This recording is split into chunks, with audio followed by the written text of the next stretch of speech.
আসসালামু আলাইকুম রহমতুল্লাহি ওয়া বারাকাতুহু। আমি যে জায়গাটা দেখাচ্ছি এটি হচ্ছে বাংলাদেশের ব্যবসায়ীদের প্রাণকেন্দ্র চকবাজার, বেগম বাজার, মৌলভীবাজার।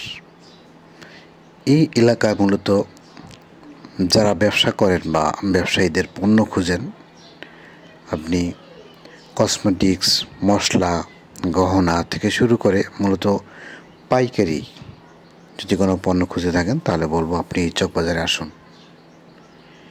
চকবাজারে অলিগলিতে একটু পা রাখুন, তাদের সাথে কথা বলুন, সখ্যতা গড়ে তুলুন এবং কিছুদিন তাদের সাথে মিশলেই বুঝবেন যে যুগ যুগ ধরে এই চকবাজারে ব্যবসা টিকে আছে।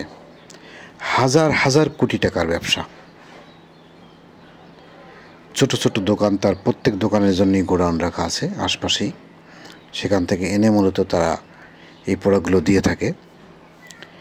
তাদের সাথে মিশলে, তাদের সাথে একাত্রে নাস্তা করলে, ওঠা বসা করলে আপনি সম্পূর্ণ একটি ব্যবসার ধারণা পেয়ে যাবেন।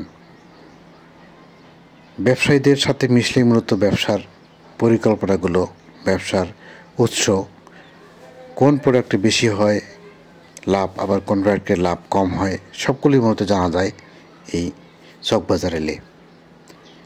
তাই বলবো যে যদি ব্যবসা করার জন্য নিজেকে আত্মপ্রকাশ করতে চান বা নিজেকে মেলে ধরতে চান তাহলে চকবাজারে আসুন।